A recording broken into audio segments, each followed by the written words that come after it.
بسم اللہ الرحمن الرحیم۔ پاک پروردگار کے نام سے شروع کرتا ہوں جو دلوں کے راز خوب جانتا ہے۔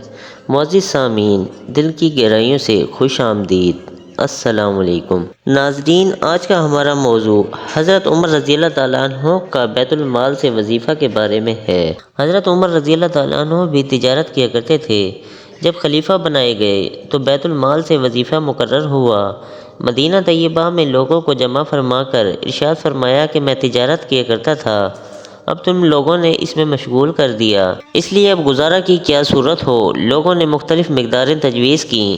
حضرت علی رضی اللہ تعالیٰ عنہ چپ بیٹھے تھے۔ حضرت عمر رضی اللہ تعالیٰ عنہ نے دریافت فرمایا کہ تمہاری کیا رائے ہے؟ آپ نے فرمایا کہ توسط کے ساتھ جو تمہیں اور تمہارے گھر والوں کو کافی ہو جائے۔ حضرت عمر رضی اللہ تعالیٰ عنہ نے اس رائے کو پسند فرمایا اور قبول کر لیا اور متوسط مقدار تجویز ہو گئی۔ اس کے بعد ایک مرتبہ ایک مجلس میں، جس میں خود حضرت علی رضی اللہ تعالیٰ عنہ بھی تھے اور حضرت عثمان رضی اللہ تعالیٰ عنہ، حضرت زبیر رضی اللہ تعالیٰ عنہ، حضرت طلحہ رضی اللہ تعالیٰ عنہ شریک تھے، یہ ذکر آیا کہ حضرت عمر رضی اللہ تعالیٰ عنہ کے وظیفہ میں اضافہ کرنا چاہیے کہ گزر میں تنگی ہوتی ہے، مگر ان سے عرض کرنے کی ہمت نہ ہوئی، اس لیے ان کی صاحبزادی حضرت حفصہ رضی اللہ تعالیٰ عنہ، جو حضور صلی اللہ علیہ وسلم کی بیوی ہونے کی وجہ سے ام المومنین بھی تھیں، ان کی خدمت میں یہ حضرات تشریف لے گئے اور ان کے ذریعے حضرت عمر رضی اللہ تعالیٰ عنہ کی اجازت اور رائے معلوم کرنے کی کوشش کی اور ساتھ ہی یہ بھی کہہ دیا ہم لوگوں کے نام معلوم نہ ہوں۔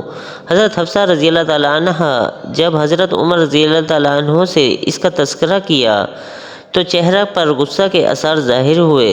حضرت عمر رضی اللہ تعالیٰ عنہ نے نام دریافت کیے۔ حضرت حفصہ رضی اللہ تعالیٰ عنہ نے عرض کیا کہ پہلے آپ کی رائے معلوم ہو جائے۔ حضرت عمر رضی اللہ تعالیٰ عنہ نے فرمایا کہ مجھے ان کے نام معلوم ہو جاتے تو ان کا چہرہ بدل دیتا، یعنی ایسی سزائیں دیتا کہ ان کا منہ پر نشان پڑ جاتے۔ تو ہی بتا کہ حضور صلی اللہ علیہ وسلم کا عمدہ سے عمدہ لباس تیرے گھر میں کیا تھا؟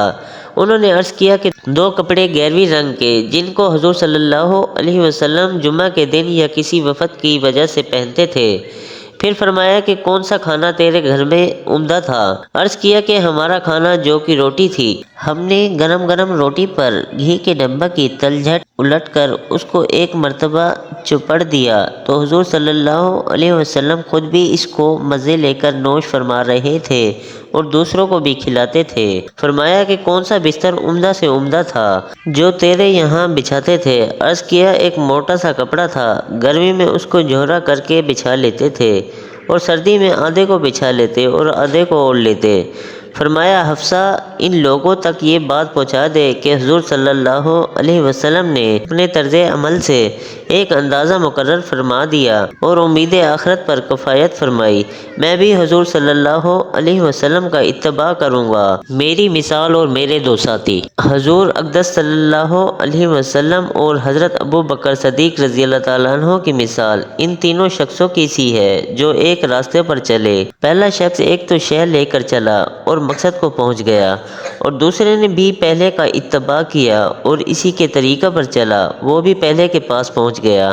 پھر تیسرے شخص نے چلنا شروع کیا، اگر وہ ان دونوں کے طریقے پر چلے گا اور ان کے ساتھ مل جائے گا، اور اگر ان کے طریقوں کے خلاف چلے گا تو کبھی بھی ان کے ساتھ نہیں مل سکے گا۔ فائدہ یہ اس شخص کا حال ہے جس سے دنیا کے بادشاہ ڈرتے تھے، کانپتے تھے کہ کس زاہدانہ زندگی کے ساتھ عمر گزار دی۔ ایک مرتبہ آپ رضی اللہ تعالیٰ عنہ خطبہ پڑھ رہے تھے اور آپ کی لنگی میں 12 پیوند تھے، جن میں سے ایک چمڑے کا بھی تھا۔ ایک مرتبہ جمعہ کی نماز کے لیے تشریف لانے میں دیر ہوئی تو تشریف لا کر معذرت فرمائی کہ مجھے اپنے کپڑے دھونے میں دیر ہوئی اور ان کپڑوں کے علاوہ اور تھے نہیں۔ ایک مرتبہ حضرت عمر رضی اللہ تعالیٰ عنہ کھانا نوش فرما رہے تھے، غلام نے آ کر عرض کیا کہ عتبہ بن ابی رضی اللہ تعالیٰ عنہ حاضر ہوئے ہیں۔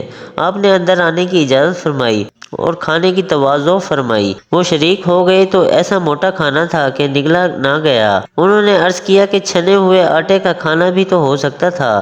آپ رضی اللہ تعالیٰ عنہ نے فرمایا کیا سب مسلمان میدا کھا سکتے ہیں؟ عرض کیا کہ سب تو نہیں کھا سکتے۔ فرمایا کہ افسوس تم یہ چاہتے ہو کہ میں اپنی ساری لذتیں دنیا میں ہی ختم کر دوں۔ اللہ تعالیٰ ہمیں اپنے بتائے ہوئے راستے پر چلنے اور برائیوں سے بچنے کی توفیق عطا فرمائے، آمین۔ ہر لفظ میں نصیحت چھپی ہوئی ہے، صرف اور صرف غور و فکر کی ضرورت ہے۔ اللہ تعالی ہم سب کو باعمل بنائے اور دوزخ کے دوہرے عذاب سے بچائے، آمین ثم آمین۔ ہماری آپ سے گزارش ہے کہ دین کے بارے میں جو بھی آپ ویڈیو دیکھیں اس کو آگے پھیلائیں۔ نبوت کا دروازہ اب ہمیشہ کے لیے بند کر دیا گیا ہے۔ حضرت محمد صلی اللہ علیہ وسلم کے بعد اب کسی نبی نے نہیں آنا۔ اب ان کا پیغام آگے لوگوں تک پہنچانا ہمارے اور آپ کے ذمے ہے۔ کیا پتہ ہماری تھوڑی سی کوشش سے ہماری آخرت بن جائے۔ ویڈیو اچھی لگی ہو تو ہمارے چینل کو سبسکرائب کر لیں۔ ملتے ہیں اگلی ویڈیو میں، تب تک کے لیے اللہ حافظ۔